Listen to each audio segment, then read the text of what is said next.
So quick question for you. When you're playing this game and you're calling leads, do you think it's better to play as an independent investor flipper or as, hey, I work for this company and we're purchasing property and this is kind of how we do it?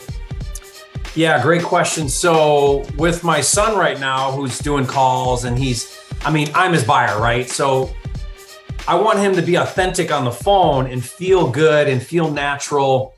So what I'm trying to train him how to say is he's basically saying, hey, I'm calling, my dad flips houses, because he sounds like a kid. He's going to be a little, but you could come one of two ways. You could say, I work with a group of investors and we're aggressively buying houses right now in your neighborhood. That's a really easy thing to say. Like, hey, I'm working with these guys. I'm calling. I'm the point of contact, but they're behind me here buying properties, and I'm here talking to you about your property. That's, people get that, right? Because most companies, most businesses, they have a sales team. It's the salesperson that knocks the door. If you're knocking the door for pest control, you're not saying I'm the pest control owner or satellite or whatever sales things are. You're the sales guy. So positioning yourself and sort of in like, hey, I'm the sales team. You don't want to say that, but in a way, that's kind of how you're positioning yourself as a new investor. Totally fine. Like you can say that and feel really good about it. So you could say, hey, I'm working with this investment company. But if you say that, you want to build some credibility around it.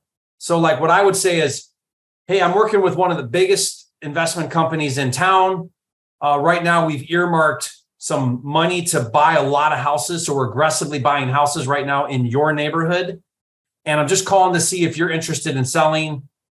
We're buying, we pay all cash, we close quickly, pitch, whatever. But you're not saying, I'm going to buy your house for cash. I am a cash buyer. That's not really having integrity. And you're not going to feel good about it because it's not going to resonate with you because you're not the one writing the check, paying the cash. So is that kind of what you're thinking? Is that helpful to like how you can say that in a way? Yeah, absolutely. And the reason I asked that is because I also wanted to follow up and say, for larger commercial deals, 10 units and up, would you have the same answer? Yeah. So you could say, look, I'm calling on behalf of my investment company that I work with, and that's a group of investors, and we're buying commercial properties right now. Yeah, so you could say it in the same kind of way. And I'm working with a group of investors. Yeah, 100%. I really like that.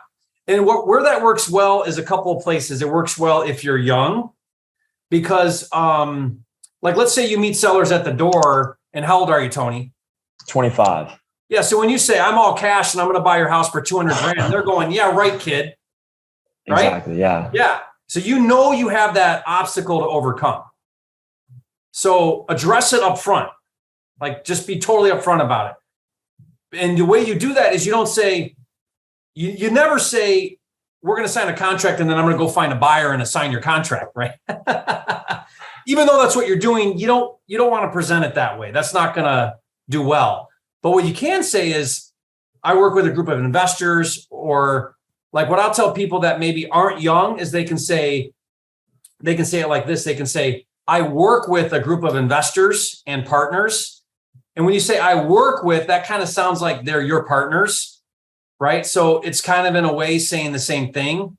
And you can say it sort of like that. You can say I represent or I work with, a group of investors or an investment company, that kind of thing. I don't really like investment company so much because it depersonalizes it. It makes it sound like there's this big conglomerate, and nobody wants to work for they don't want to sell their house to a conglomerate. They want to sell their house to a person who cares about my situation. And so you want to be very personal. You want to personalize it. How can I help you? How can we help you? We can solve your problem because we can close fast and we're all cash and we'll buy it as is. But what are your needs? How can I help you? And that's really what people care about more than anything is, can you help them get out of this property they don't want anymore? Right? Yeah. But yes, sir. You've got to overcome credibility because you're young and they're going to know that instantly. Right. Your ability to portray your credibility is more about your confidence and the way you position yourself, the way you carry yourself, the way you explain yourself than anything else. It could be your first deal, but the way you present yourself is what's going to really make the difference. So I'll give you an example. I told this to a lot of wholesalers in Phoenix and Scottsdale, Arizona. I said, man, I need another luxury lot that I can build a house on. We're ready for another one. I need one right now. And I said, here's my buy box. It's got to be between here and here. It's got to be north-south facing lot. It's got to be a 1 acre. Like I gave my parameters, right? And I said, my buy is $1 million. Like that's what I'll spend on a lot that fits this parameter. And I said, go find one. I'll write the check right now and I'll pay you any difference. So he was able to go approach the market on $1 million buy with so much confidence because he knew I was his buyer. I would come through, and he went and found me a deal and made, I forget what it was, $40,000, $50,000 on the assignment because he got it right. But that changes everything when you have the confidence that you've got a buyer behind you, right? That's really powerful. Yeah. Yes, sir. So you can use that even though it's not your cash, even though you're young, even though you're new, whatever. Figure out what you've got to do to show up to the call or the door or the appointment or whatever it is with confidence. Like get yourself to that place and you'll do amazing. I appreciate you.